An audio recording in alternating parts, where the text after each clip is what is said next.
Halo YouTube, kembali lagi dengan channel Ilmu Gunung Traders.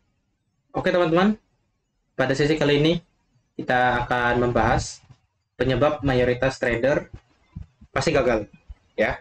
Jadi ini ada banyak kemarin yang bertanya juga, kegagalan itu disebabkan apa sih? Gitu.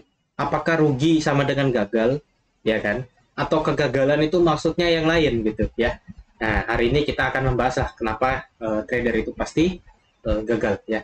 Jadi perlu saya garis bawahi bahwa kerugian itu tidak sama dengan gagal, ya. Jadi loss itu wajar, ya. Loss itu belum berarti kita gagal, ya. Jadi loss itu ya wajar gitu. Kegagalan di sini berarti ya teman-teman itu sudah tidak bisa trading lagi gitu, ya. Modal sudah habis, mental sudah rusak, itu udah gagal itu istilahnya, ya. Kalau teman-teman loss itu nggak masalah, loss satu kali itu nggak masalah, bahkan loss 10 kali nggak masalah, ya. Jadi loss bukan berarti gagal, ya. Tetapi kegagalan itu pasti diawali dari yang namanya loss. Gitu. Oke, seperti biasa kita disclaimer dulu ya. Untuk teman-teman yang trading atau investasi pada pasar finansial, ya, diharapkan untuk teman-teman itu belajar dulu, cari ilmu dulu, ya, dapatkan dulu informasi, ya. Cari mentor mungkin atau tanya dulu konsultasi oleh dengan teman-teman yang mungkin sudah terjun. Jangan asal ikut-ikutan, jangan terpengaruh oleh ajakan orang lain, jangan sampai teman-teman itu kehilangan uang, bahkan mungkin bisa bangkrut, ya. Nah itu nanti akan membuat kehidupan teman-teman makin kacau, ya. Jadi saya harap teman-teman di sini lebih bijaksana dalam mendapatkan informasi dan jangan sampai ditipu, ya, jangan sampai ketipu oleh orang-orang di luar sana yang mungkin, ya, istilahnya itu manis lidahnya gitu, ya. Jadi mungkin menawarkan ini dan itu, tapi teman-teman nggak ngerti, asal ikut-ikut aja dan akhirnya malah rugi, ya. Jadi saya harap teman-teman paham itu. Oke, terima kasih atas perhatiannya. Oke, judul kita, penyebab mayoritas trader pasti gagal. Wow, menarik, ya, menarik nih. Ini ada salah satu kutipan, ya. It's hard to walk away from a winning streak. Even harder to leave the table when you are on a losing one. Ya, cara Bertoya. Jadi cara Bertoya ini cewek teman-teman, wanita, ya. Dia penulis buku. Kalau nggak salah itu Casino Woman atau apa gitu, ya. Jadi dia penulis buku, ya. Jadi ini adalah quote dari bukunya dia kalau nggak salah. Ya, jadi maksudnya itu adalah akan sangat sulit kita untuk walk away itu kayak pergi, ya, kayak bangun gitu, ya, from a winning streak. Ya, jadi ketika kita berjudi itu kalau kita lagi menang itu aduh, susah banget berdiri gitu ya, kayak pengen main terus gitu, ya. Lagi asik main poker, main blackjack, ya kan, main roulette, main slot, nggak mau dia bangun itu. Dia, saya lagi menang ini, nggak mau saya bangun, ya. Tapi lebih sulit lagi, ya, even harder to live, ya, when you are a losing one, ya. Jadi ketika ada lagi rugi nih, oh itu lebih sulit lagi. Jadi ini apa ya, kayak psikologi penjudi lah, ya, psikologi orang yang main di kasino, ya. Ketika Anda lagi menang, itu susah berdiri, susah kabur lah, susah pulang, nggak tahu kenapa, ya, karena pengennya menang terus. Tapi ketika loss, itu lebih sulit, wah, itu sampai berhari-hari mungkin nggak pulang, ya, nggak tidur. Jadi hati-hati teman-teman, ya. Oke, penyebab trader gagal. Yang pertama, ya, gambler's fallacy, ya, kekeliruan penjudi. Nah ini mindset penjudi nih.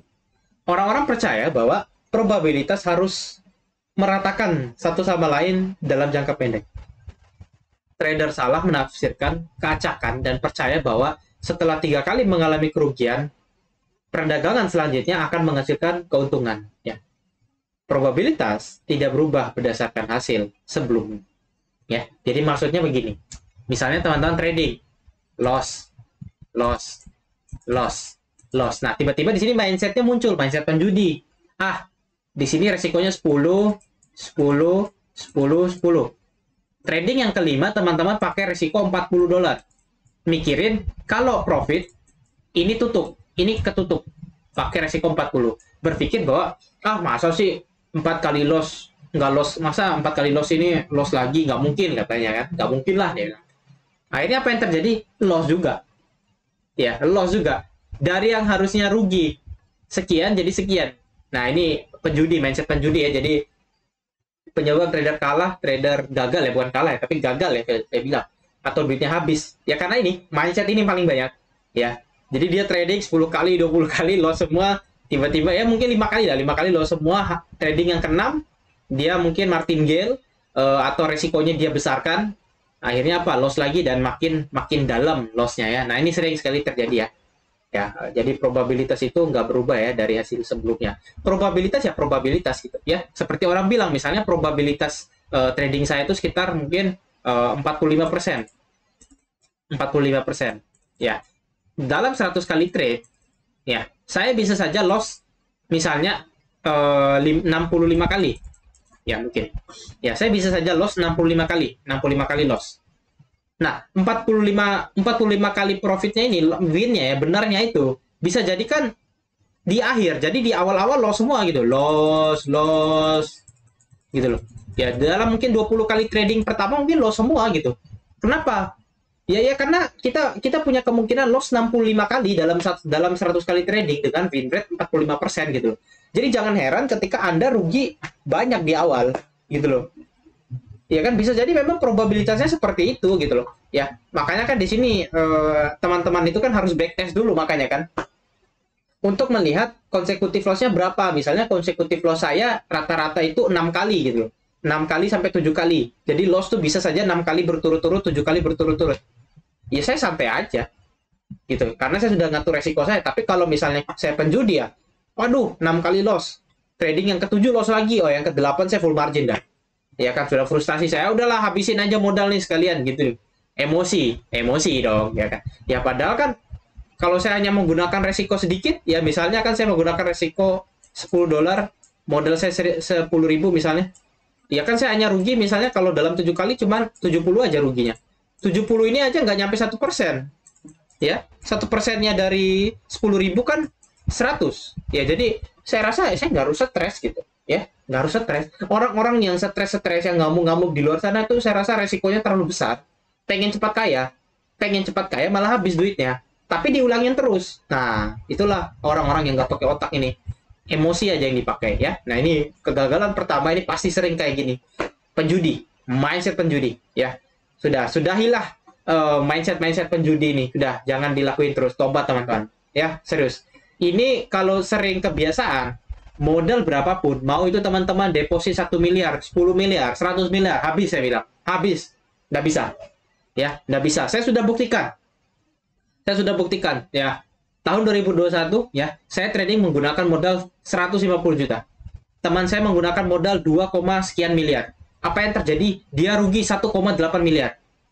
Ya, dia rugi 1,8 miliar. Ya, sedangkan saya profit sekian. Ya, intinya saya profit lah.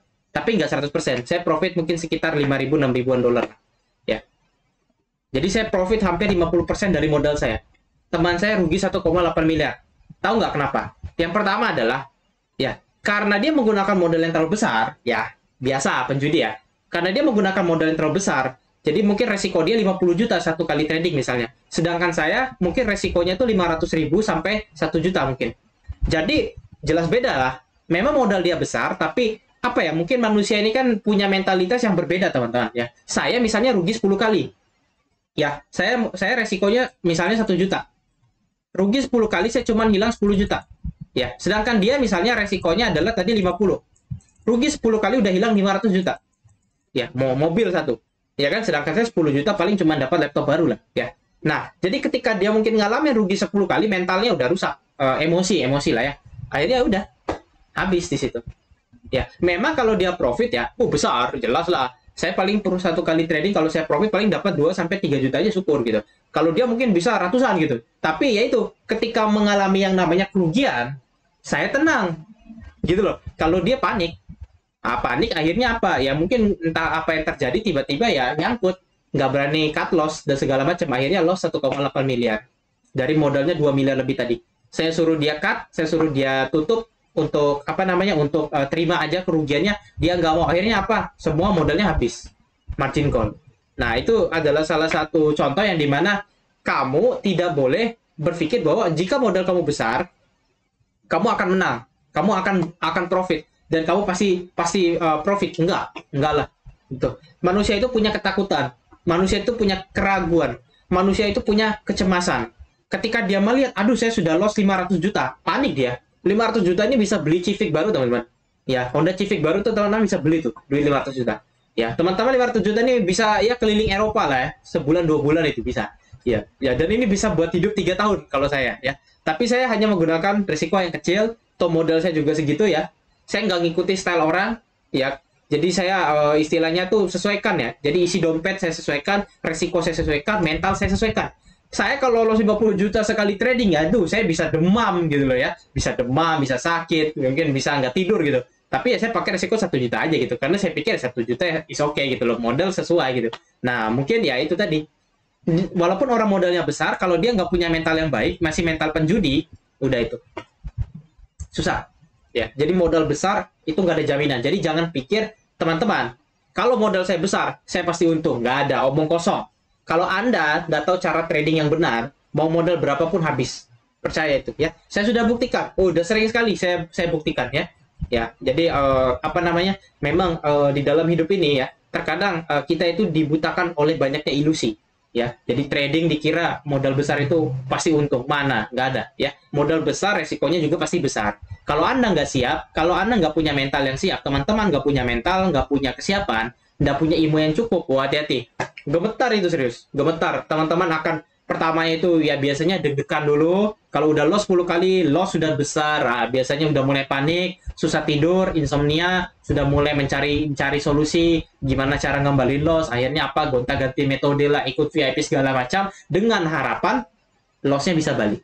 Ya, jadi itu hati-hati ya. Anda jangan seperti penjudi. Ya, jangan seperti penjudi. Yang kedua, social proof. Bukti sosial. Pembuktian ya. Jika tidak yakin apa yang harus dilakukan, orang mencari apa yang dilakukan orang lain. Ya, jadi trader ini ya, dia tuh nggak tahu dia mau ngapain, dia ragu lah ya. Jadi dia cari apa yang orang lain lakukan gitu loh. Orang buy ya dia ikutan gitu loh. Dia bingung kan ya, saya mau buy apa sell ya. Misalnya saya mau trading Bitcoin gitu kan. Saya lihat trennya lagi turun. Gitu loh. Nah, sekarang harga kayak gini. Nah, dia bingung, saya mau nyari buy atau nyari sell karena harganya berada di tengah. Kan harga di sini. Nah, akhirnya apa? Dia bingung antara ini naik atau ini turun. Akhirnya apa? Dia lihat grup. Oh, ini naik nih kayaknya banyak orang nyari buy. Ya udah diikutan buy gitu. Padahal ini downtrend. Akhirnya apa? Harga naik dikit, turun gini. Ya, itu sering terjadi ya. Nah, itu hati-hati ya. Trader terlalu sering meminta saran dari trader lain saat mereka tidak yakin apa yang harus dilakukan. Bahkan saat trader lain memiliki strategi trading yang sama sekali berbeda. Nah, ini yang benar. Ini yang mau saya highlight ya. Hati-hati Anda yang menggunakan sinyal orang lain ya atau mengikuti grup-grup sinyal berbayar. Hati-hati, kenapa? Bisa jadi itu nggak cocok.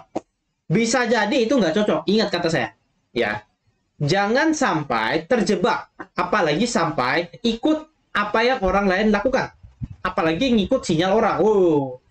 Itu saya sangat kasihan sama orang seperti itu. Kenapa? Sinyal orang bisa salah, tapi akan lebih salah kalau Anda ikut yang salah. Ya, jadi ketika sinyal orang salah, Anda akan double. Nyalahin orang yang punya sinyal, nyalahin diri Anda yang ngikutin sinyal yang salah.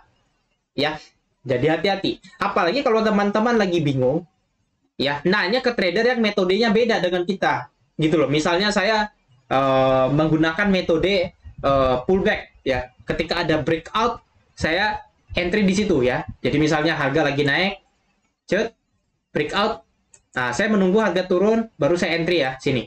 Nah, tiba-tiba saya nanya ke orang, ini saya buy apa enggak ya? Sedangkan orang itu metodenya beda dengan saya gitu. Sedangkan orang itu dia hanya trading dengan pola yang sudah dia gunakan gitu. Contoh, dengan kasus yang ini, dia hanya trading ketika terbentuk pola misalnya pola segitiga.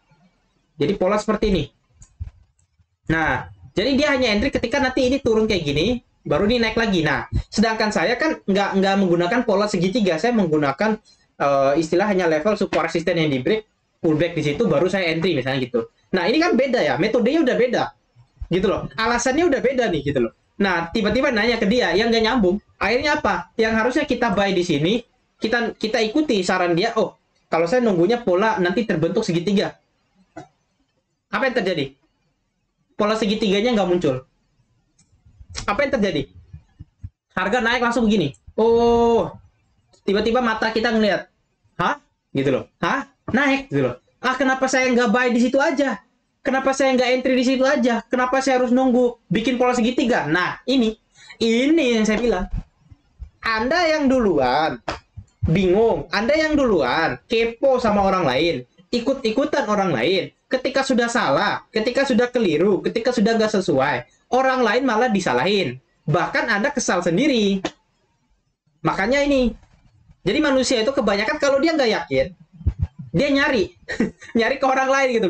Dia ngintip gitu, dia kepo aja sama orang gitu loh ya. Makanya ini yang saya bilang kenapa saya nggak suka orang-orang itu ikut sinyal orang lain, bahkan berlangganan sinyal. Karena mentor saya sendiri itu mengajarkan ke saya bahwa ketika kamu kebiasaan ngikut sinyal orang lain, ada satu titik di mana metode yang kamu pakai itu berbeda dengan metode yang orang pakai.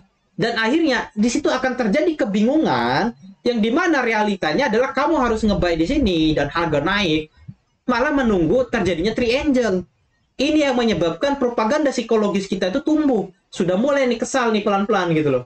Ya. Nah, jadi hati-hati. Anda kalau nggak mau gagal, nggak usah butuh pembuktian. Dan nggak usah justifikasi diri sendiri. Misalnya, saya mau nyari buy. Saya lihat di grup lain ada berapa banyak orang yang mau nyari buy. Itu adalah perilaku yang paling bodoh yang saya lihat. Trading ini adalah individu, teman-teman. Yang loss kamu, yang profit kamu. Kenapa kamu harus nyari justifikasi dari orang? Kalau ada 100 orang yang melakukan buy, ya biarin aja. Gitu loh. Kalau kamu ngelakuin sell, ya sell aja. Kalau misalnya sistem kamu mengatakan itu sell, ya sell.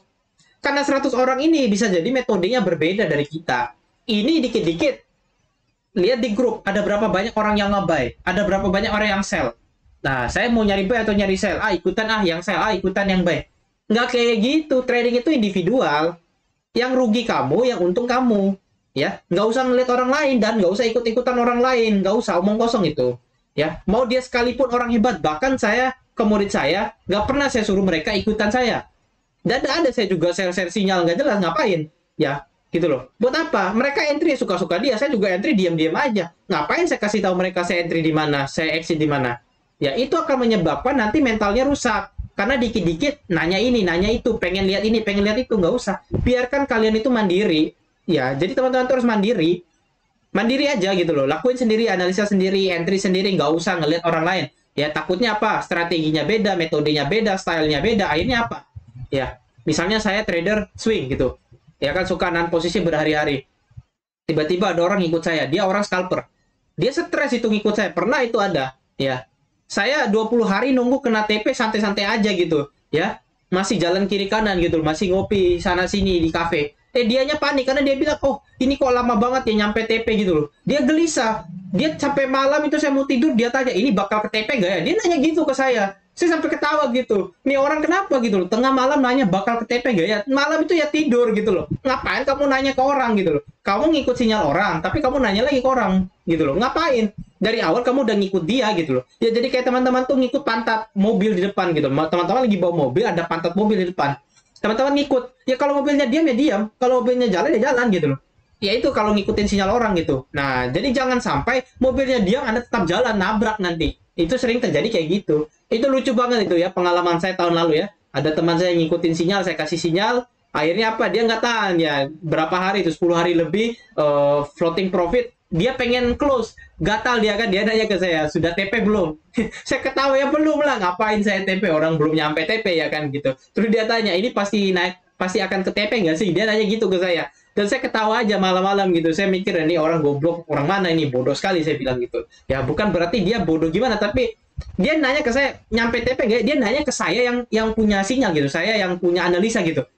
Ya apa yang diharapkan dari saya gitu. Kalau saya jawab nggak nyampe gimana? Dia close kan?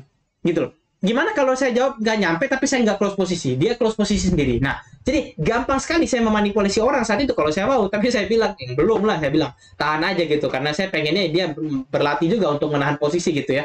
Ya, dan tapi itu adalah salah satu pengalaman saya bahwa ya hasilnya memang profit. Tapi saat itu saya berpikir bahwa saya sudah nggak mau lagi bagi-bagi sinyal ke orang, bahkan ngasih ke orang itu clue-clue lagi. Kenapa? Karena takutnya kayak gitu kejadian gitu ya. Nah, tengah malam dapat WhatsApp masih akan naik nggak, bakal ke TP nggak sih? Itu pertanyaan orang panik gitu ya. Karena dia nggak kuat non profit teman-teman. Dia ngeliat floating profit, aduh gatal gitu. Ya kalau sedangkan saya kan sudah sesuai plan ya saya ikuti aja gitu ya. Ya jadi kadang itu kalau kita butuh pembuktian dari orang itu, waduh masalah itu banyak ya. Kemudian yang ketiga, anchoring ya. Jadi melebih-lebihkan pentingnya informasi pertama yang tersedia. Saat memasuki perdagangan, kebanyakan trader mengatur ya seluruh grafik dan analisis mereka dengan mengacu pada entry point mereka dan tidak melihat seluruh chart secara objektif lagi. Ya, jadi ancor itu kayak kapal itu ya. Kapal itu kan punya jangkar itu ya ancor. Nah, jadi ya kalau dia sudah jatuhin jangkar ya kapalnya nggak kemana-mana. Maksudnya ya kayak si trader ini misalnya dia buka market nih, ya udah dia ngelihat entry di situ misalnya nih. Bentuk chartnya seperti ini misalnya. Bentuk chartnya naik seperti ini, ya. Nah, di sini dia melihat, oh, ini akan naik nih karena ini sudah breakout, ini udah breakout, saya cari buy aja. Nah, jadi ini time frame misalnya time frame 5 menit. Dia tidak melihat ke time frame yang lebih besar dulu. Ternyata trend market di sini itu lagi turun gitu, lagi trend turun dan ini merupakan pullback-nya gitu misalnya. Akhirnya apa? Dia naik dikit, kemudian dia break, dia naik lagi, kemudian dia turun gini. Nah, ini sering terjadi tuh, ya. Jadi awal chart dia ngelihat dulu, dia ngelihat hanya view-nya segini. Dia lihat time frame 5 menit, wah 5 menit enak nih, nyari buy. Ya kan? Dia nggak ngelihat time frame yang lebih besar, dia nggak ngelihat gambaran besar gitu loh. Ya, dia nggak ngelihat keseluruhan chart. Ternyata chart itu dari atas sudah turun. Akhirnya apa? Ini memang pullback aja gitu. Pullback dan lanjut turun. Ini sering terjadi. Sering terjadi. Ya, ini kalau saya bilang itu sebenarnya adalah perilaku trader yang buru-buru pengen entry. Ya, jadi perilaku trader yang buru-buru pengen entry. FOMO, pengen cepat-cepat ada posisi ya. Sedangkan yang benar itu adalah teman-teman ya. Ketika teman-teman membuka chart, itu dianalisa pelan-pelan ya. Analisa dulu. Misalnya kalau saya tradingnya tuh minimal time frame 15 menit. Lihat dulu 15 menit. Gitu loh. Oh, seperti ini. Baru pindah mungkin di time frame 1 jam, 4 jam, 1 hari baru kita lihat. Jangan langsung entry gitu loh. Ini langsung entry, waduh jangan gitu. Ya, kita lihat 5 menit. Oh, 5 menit ini market lagi uptrend misalnya ya. Ya, seperti kita lihat di sini, marketnya lagi naik nih. Kita pindah ke time frame yang lebih besar. Kita lihat lagi, oh, ternyata kemarin itu sempat turun. Ya, ada signifikan drop gitu ya. Nah, berarti potensi ya ini dia naik ini hanyalah pullback gitu loh. Hanya sebagai koreksi aja.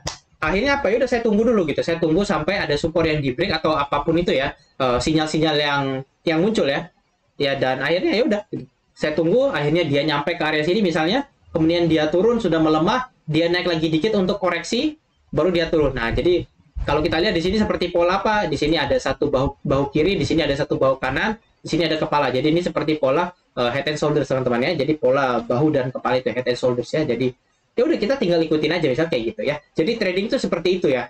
Jangan cepat-cepat entry, jangan cepat-cepat apa ya pengen ada posisi baru buka market gitu, jangan.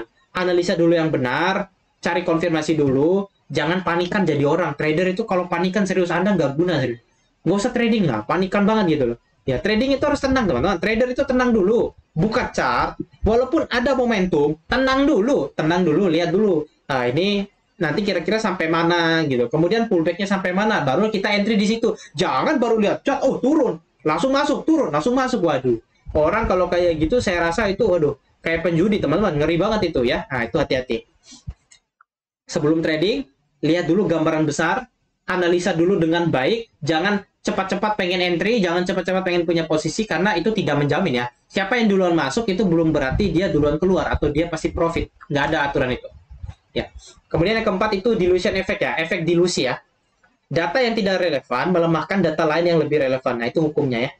Menggunakan terlalu banyak indikator dan konsep perdagangan untuk menganalisis harga dapat melemahkan pentingnya penggerak keputusan inti. Ya. Nomor 4. Trader yang terlalu banyak pakai indikator, terlalu banyak gonta-ganti metode atau gabung-gabungin metode, itu teman-teman nanti bakal bingung.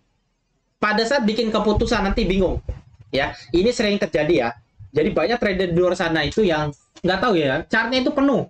Chartnya itu penuh sampai nggak kelihatan candlenya itu ya. Jadi indikatornya terlalu banyak, metodenya juga udah dia campur, udah seperti bubur campur gado-gado di situ ya. Dan akhirnya apa? Dia analisa harganya pusing juga. Ya, contoh nih misalnya ya. Jadi di sini harga turun. Harga turun. Set. Nah, di sini ada moving average teman-teman ya. Nah, jadi di sini saya kasih warna biru mungkin. Nah, warna hijau mungkin. Nah, di sini ada moving average. Oh, keren ya. Set. Ya, nah di situ ada moving average ya, jadi ada harga rata-rata yang melewati harga sekarang. Jadi seakan-akan ini nyari buy ya. Karena dia sudah cross ya, sudah golden cross ya, sudah di atas moving average. Karena hukumnya moving average kan katanya kalau di atas garis moving average itu tandanya up ya, tandanya naik, tandanya bullish. Akhirnya dia nyari buy.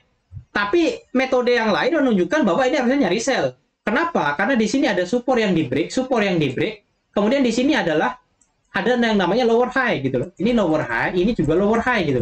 High-nya lebih rendah, ini juga lower low. Ini juga lower low gitu. Nah, akhirnya apa? Dia bingung antara nyari buy apa nyari sell. Ya kan? Secara price action ini masih bearish, tapi secara indikator, lah indikator ini sudah naik ya kan? Harga sudah di atas moving average nih gitu loh. Bingung. Nah, ini yang bikin keputusan teman-teman itu sulit. Saya sering ketemu orang kayak gini, makanya saya bilang nggak usah pakai indikator lagi gitu, daripada pusing ya. Nah, jadi ketika dia mau nyari sell, ini nyari sell, oke dia narik trend line, tuh ya nanti dia naik, dia turun. Tapi yang terjadi sebenarnya adalah harga naik, dia retest moving average, dia naik lagi. Ya, jadi ini sering lucu seperti ini ya. Jadi ketika kena di sini, dikiranya turun, ternyata dia reaksi doang, kena moving average di sini, baru naik lagi. Ya, naik lagi. Jadi loss lagi. Akhirnya apa? Dia kesal. Dia ikutin lagi moving average nanti. Jadi dia ikutin moving average nanti. Jadi setiap moving average seperti ini seperti itu dia ikutin. Akhirnya pada saat dia coba gagal ya. Nah, di percobaan yang kedua dia seperti ini. Ya, misalnya di sini dia udah percaya bahwa oh ini moving average saya ikutin aja deh gitu. Ya. Nah, akhirnya karena dia tadi di trading pertamanya moving average itu yang benar, akhirnya di sini ketemu kasus yang sama, ya udah dia mikir, oh ini nanti kalau ke sini saya nyari buy di sini. Akhirnya apa? Harga naik ke atas sini, ininya dilewatin, ininya dibalikin kayak gini. Jadi moving average-nya langsung kayak gini bentuknya teman-teman. Saya kasih lihat. Jadi seperti ini, langsung begini moving average-nya. Ya, jadi bentuknya seperti itu. Jadi seperti ini, dia lewat memang, tapi langsung seperti ini bentuk moving average-nya ya kan. Nah, jadi kayak gitu, kayak benang gitu. Nah, langsung akhirnya dia kesal lagi. Waduh, ini harusnya jangan ikutin moving average. Memang benar, moving average di sini bikin reaksi. Harga naik dikit, tapi harga malah turun lagi. Nah, akhirnya apa? Moving average-nya lagi yang salah. Oh, udah. Ya, nih, penyebab Anda gagal sampai hari ini mungkin kebanyakan metode, kebanyakan indikator. Hapus semua itu, saya bilang. Hapus. Lihat aja chart biasa. Coba analisa tanpa indikator. Lihat chart biasa. Pilih satu atau dua metode yang cocok. Ya, support resisten lah mungkin, atau trend line lah, atau kayak apa segala macam terserah lah. Cari metode yang gampang lah. Dan coba analisis dengan metode itu dalam 1-30 hari ke depan. Coba rasakan bedanya. Bisa jadi indikator-indikator yang Anda pakai sampai hari ini, itu sebenarnya nggak guna gitu loh. Ya, karena bikin Anda pusing. Gitu loh ya. Jadi daripada teman-teman pusing, mending nggak usah pakai. Ya. Nah, itu yang sering saya katakan di murid saya adalah begini. Terkadang manusia itu lucu. Ya. Dia berpikir bahwa saat ini ya, dia salah. Jadi manusia itu berpikir saat ini dia salah. Padahal sebenarnya dia tidak salah saat ini. Dia sudah salah di masa lalu. Ya, mudah-mudahan teman paham itu ya. Jadi manusia itu lucunya adalah dia berpikir yang terjadi sekarang itu salah. Padahal harusnya salah itu bukan sekarang, tapi dari masa lalu. Ketika Anda salah entry di sini, salah ini segala macam, itu salahnya bukan pada saat teman-teman entry ini salah, bukan. Kesalahan teman-teman itu adalah pada saat teman-teman, yang pertama adalah awal mula memasukkan indikator ini ke dalam chart teman-teman. Itu udah dari situ sudah salah. Bukan pada saat teman-teman pakai terus itu salah. Jadi itu kelucuannya di situ ya. Jadi terkadang inilah salah satu paradoks itu ya. Ketika sesuatu hal buruk terjadi, kita menyalahkan bahwa hal buruk itu terjadi saat itu. Padahal sebenarnya hal buruk itu sudah akan terjadi ya, atau bahkan sudah terjadi memang di masa lalu. Ya, dan hari ini tuh hanyalah reaksinya gitu. Ya, nah itu teman-teman akan belajar teori yang namanya hukum cause effect. Hukum sebab akibat ya. Dan itu adalah salah satu materi di mentoring saya yang pembahasannya itu bisa sampai mungkin 10 pertemuan itu nggak habis-habis ya. Karena hukum cause effect adalah salah satu hukum yang saya gunakan ya di dalam sistem trading saya gitu. Yang dimana kita itu memahami bahwa apa yang terjadi di masa depan itu adalah bentuk dari reaksi yang terjadi di masa lalu ya. Jadi itu hukum cause effect, sebab akibat. Yang Kelima adalah overconfidence. Terlalu percaya diri. Kebanyakan trader memiliki keyakinan yang lebih tinggi dari apa yang sebenarnya disarankan tingkat keterampilan mereka. Trader salah menilai tingkat keahlian dan keterampilan mereka. Trader yang mengalami kerugian secara konsisten tidak melihat itu sebagai kesalahan mereka. Nah, overconfidence ini terlalu percaya diri ya saya bilang ya. Bukan terlalu percaya diri juga, tapi sebenarnya memang bodoh juga dia. Ya, jadi ada trader di luar sana itu beberapa trader itu ya. Dia ini keras kepala teman-teman. Dia merasa bahwa dia hebat.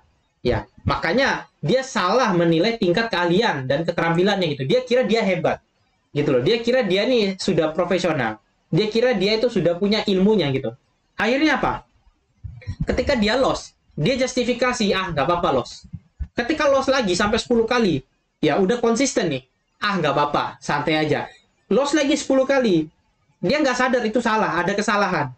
Nggak apa-apa, dia masih percaya diri, dia terlalu percaya diri.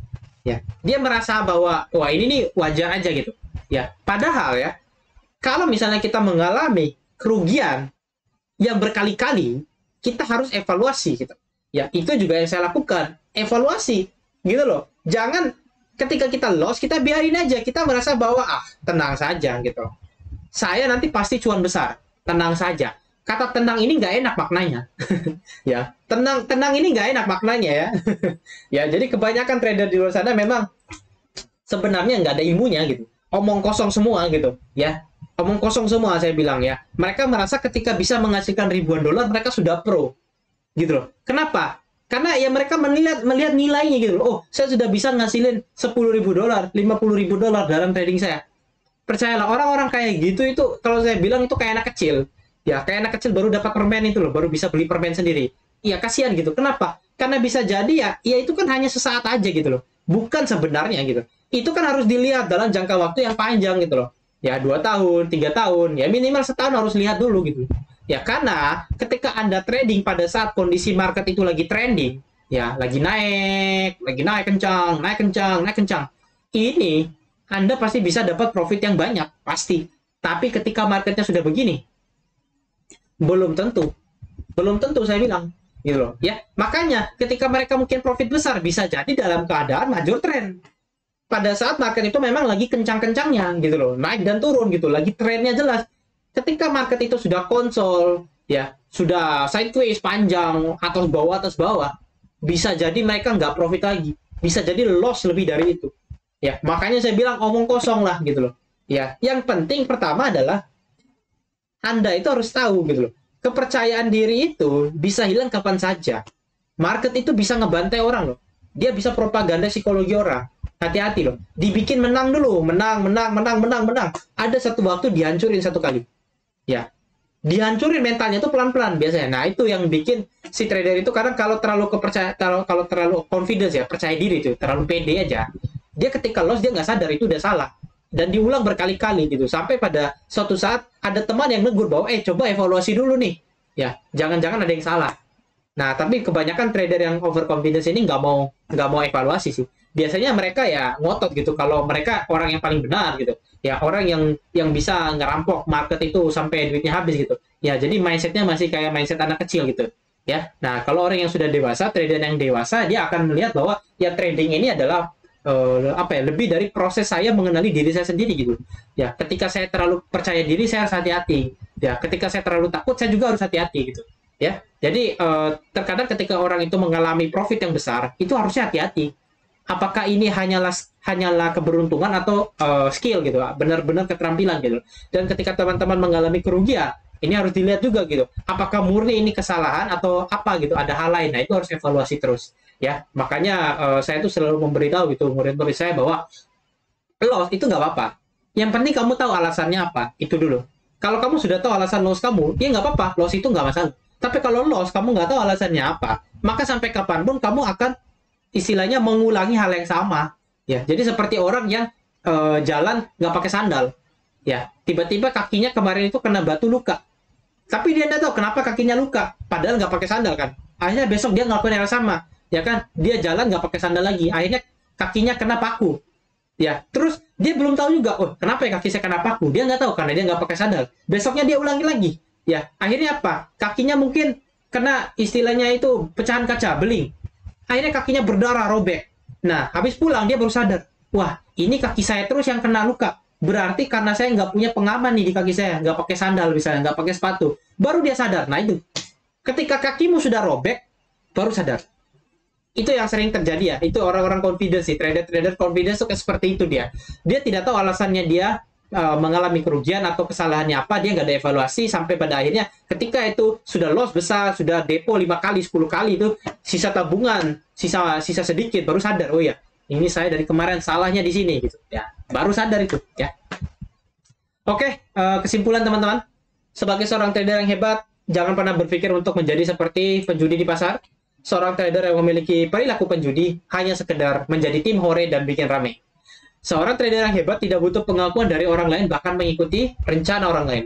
Lakukan analisa Anda sendiri dan bertanggung jawab penuh atas keputusan Anda. Ya, ingat ya teman-teman ya, jangan berpikir sebagai penjudi. Ingat ya, hati-hati. Kemudian apa ya istilahnya? Orang-orang yang mindsetnya itu penjudi ya, gambler, itu hanya bikin ramai, saya bilang. Hanya bikin ramai aja, donatur itu. Ya hanya buat ngasih-ngasih duit aja. Toh duitnya nanti ke kita yang profit ini. Jadi biarin aja. Orang-orang kayak gitu kalau dikasih tahu juga capek. Ya, mereka itu ngeyel, mereka itu ngegas ke kita. Ya, saya sudah sering ngasih tahu itu pemula-pemula. Ini itu saya kasih tahu. Nggak mau didengerin. Mereka lebih pintar. Akhirnya apa? Saya nggak peduli. Akhirnya beberapa ada yang DM saya, dia bilang saya rugi sekian-sekian, 30 juta, 60 juta, sekian-sekian. Saya ketawa aja, saya nggak peduli. Kenapa? Saat Anda belum rugi, Anda dikasih tahu untuk jaga resiko, jaga emosi, jangan trading saat news. Anda ngeyel, gitu loh. Teman-teman tuh bisa ngeyel, orang-orang seperti itu dikasih tahu makin ngeyel. Tapi ketika sudah rugi besar, sudah mampus, sudah dihantam, sudah digebukin, baru sadar gitu. Akhirnya beberapa itu istilahnya tuh curhat gitu di chat. Dia masalahnya dia curhat, saya nggak peduli. Toh itu uang kamu gitu loh. Kamu mau bilang nyesal ini itu, nggak peduli saya gitu loh. Kenapa? Karena di awal kita udah mencoba memberitahu bahwa apabila kamu itu tidak hati-hati, ya tunggu saja waktunya digebukin gitu. Propaganda market itu jahat. Ya, dan hati-hati untuk teman-teman yang masih butuh pengakuan, butuh analisa orang, butuh justifikasi dari orang ini mau buy atau nge-sell, jangan. Aduh, itu apa ya? Itu bukan trader itu. Kalau dikit-dikit nanya orang. Aduh, jangan ya. Analisa sendiri. Ya, trading sendiri, modal sendiri, resiko ditanggung sendiri, profit ditanggung sendiri, kenyang-kenyang sendiri, titik. Nggak usah ikut-ikutan orang, nggak usah. Ya, sinyal-sinyal berbayar segala macam itu saya bilang hanya membuat kalian terjebak di dalam ilusi ketakutan kalian sendiri. Kalian takut analisa sendiri, kalian takut menerima kerugian, kalian takut salah. Gitu loh. Kalau kalian tidak belajar untuk salah, kalian tidak akan pernah tahu bagaimana caranya untuk benar. Gitu loh. Ikut saja terus sinyal sampai kapanpun. Tiba-tiba orang yang punya sinyal tiba-tiba apa? Tutup, udah nggak jualan sinyal, udah kaya raya. Apa yang terjadi? Mampus. Kalian akan bingung. Kebingungan di saat itu. Gitu. Langsung bingung. Aduh, gitu. Udah nggak ada yang jualan sinyal. Aduh, saya ikut siapa nih? Mampus. Nah, so jadilah trader yang dinamis. Jangan terlalu keras kepala. Jika informasi dari pasar sudah tidak relevan, ya, jangan berlebihan menggunakan metode ataupun indikator saat perdagangan. Anda hanya butuh membuat keputusan yang jelas dan tepat, bukan keren. Kendalikan kepercayaan diri Anda, jangan terlalu percaya diri. Jika salah maka salah, jika benar maka benar. Anda harus mau menerima itu, ya. Nah ini ya, jadi hati-hati teman-teman ya. Jangan terlalu keras kepala, apalagi nih trader pemula sekarang yang saya lihat ini, aduh itu memang saya bilang egonya tinggi-tinggi banget lah, saya bilang ya. Yang pemula-pemula ini, yang baru-baru nih ya. Mereka kalau dikasih tahu nih memang apa ya, kayak nggak percaya gitu loh, ngeyel ya. Nah, karena dia rasa bahwa oh ya ngasih tahu saya ini bukan siapa-siapa gitu ya, nggak apa-apa gitu. Ya, tapi nanti Anda akan menerima sendiri itu resikonya gitu. Dan jangan berlebihan menggunakan metode ya. Jadi jangan campur-campur metode, jangan terlalu banyak pakai indikator. Aduh, itu jangan ya. Chartmu itu jangan terlalu sampai nggak kelihatan candle-nya lah. Maksudnya yang simple-simple aja lah, dan bikinlah metode yang gampang.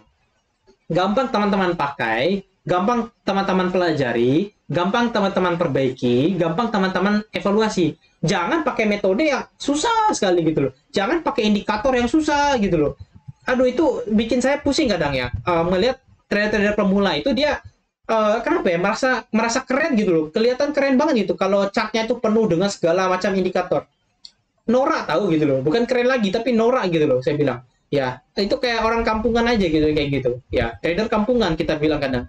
Karena ya cat penuh, indikator penuh itu nggak ada hubungannya sama profit gitu loh. Kamu bisa tetap loss, Anda tetap bisa loss. Anda boleh setuju, boleh nggak setuju dengan saya, Anda boleh benci sama saya dengan bicara bahwa menggunakan indikator sebanyak apapun itu tidak menjamin Anda profit. Anda boleh nggak setuju. Tapi pecamkan apa yang saya bilang, bahwa apapun yang kalian pakai, metode apapun yang kalian pakai, indikator mahal apapun yang kalian pakai, Anda pasti bisa loss. Gitu loh, nggak ada jaminan. Jadi nggak usah sok keren, nggak usah bikin keren-kerenan, nggak usah. Ya, chart penuh sampai nggak kelihatan candle, itu apa sih tujuannya gitu loh. Ya, tujuan trading itu kan yang penting apa? Kalian dapat duit, ya. Kemudian kalian happy, senang. Kemudian kalian itu bisa menikmati hidup, kan tujuannya itu gitu loh. Punya kebebasan gitu. Nah, kalau trading kalau bikin pusing buat apa ya? Yang mending jualan cilok aja lah, jualan martabak, lebih jelas gitu ya. Nah, dan terakhir adalah jangan terlalu percaya diri, ya. Kontrol, ya. Kontrol, kepercayaan diri itu dikontrol, jangan terlalu ego juga. Kalau salah ya salah, terima aja gitu. Kalau benar ya benar, nggak apa-apa gitu. Ya, jadi harus mau menerima lah. Kalau salah ya udah, oh saya salah gitu. Saya harus koreksi, udah gitu. Ya, jangan makin keras kepala, jangan berpikir bahwa saya tidak boleh kalah, saya tidak boleh loss. Ya, ini uang satu-satunya saya. Ya, saya tidak boleh loss, saya harus profit. Dari awal Anda udah salah berarti. Anda pakai duit yang Anda tidak mau rugi gitu, tidak siap rugi gitu. Sedangkan trading ini beresiko gitu. Anda buka bisnis apapun juga beresiko gitu ya. Kalau misalnya customer nggak datang di toko Anda, nggak datang beli ini itu ya, Anda juga rugi gitu ya kan. Stok di gudang Anda nggak habis, ya basi semua, expire semua, Anda juga rugi. Semua bisnis apapun itu tetap ada kerugiannya, tetap ada sunk cost-nya gitu, tetap ada harga yang harus dibayar, tetap ada resikonya. Jangan berpikir Anda itu tidak akan mengalami yang namanya kerugian atau tidak bertemu dengan resiko. Nah, Anda itu hidup di 2022 di mana zaman sekarang itu semuanya beresiko, teman-teman, gitu loh. Ya, kita baru sembuh dari yang namanya istilahnya itu wabah Covid gitu. Keluar rumahnya bisa sakit Covid, demam berhari-hari ya, muntah sana sini, demam sana sini, batuk, sakit kepala, ini itu, sesak napas. Itu aja udah beresiko. Keluar jalan-jalan, itu nggak ada yang namanya sakit seperti itu. Sekarang kita nggak pakai masker dikit aja resikonya kena Covid. Anda mau ngeyel bagaimanapun, kalau udah kena COVID, Anda juga pasti takut mati, saya yakin. Ya, semua orang bilang COVID nggak ada. Tapi kalau kena COVID, Anda pasti apa? Takut mati juga kan? Nah, makanya ketika Anda trading, berpikir bahwa saya nggak bisa salah, saya nggak bakal loss segala macam. Ketika Anda loss berkali-kali, Anda pasti takut bangkrut. Ya, jadi hati-hati ya. Saya sudah sering ngasih tahu itu ke orang-orang. Kenapa? Karena psikologi itu paling apa ya? Paling gampang ditebak. Apalagi trader ya, paling gampang ditebak. Trader itu kan hanya dua. Yang pertama, trader yang ujung-ujungnya dia pergi jalan-jalan ke rumah makan Padang. Yang kedua adalah trader yang jalan-jalan ke rumah sakit jiwa. Jadi antara dia rumah makan Padang sama rumah sakit jiwa. Ya, sama-sama rumah, tapi yang satu kenyang, yang satu stres. Dua itu aja. Saya tinggal menilai trader itu sukses apa enggak, hanya tinggal ngelihat. Ya, dia akhir bulan itu ke rumah makan Padang atau ke rumah sakit jiwa, itu aja. Oke, teman-teman ya. Mungkin itu saja yang bisa saya sampaikan di sesi kali ini. Saya harap teman-teman mendapatkan insight, mendapatkan ilmu yang cukup. Mudah-mudahan ini bermanfaat. Dan saya harap teman-teman bisa memperbaiki sistem tradingnya, emosionalnya, dan jagalah risiko teman-teman ya. Jangan sampai bangkrut gitu. Oke, thank you sama teman-teman. Sampai jumpa lagi di sesi yang lain. Ya, sehat selalu. Salam waras. Bye-bye.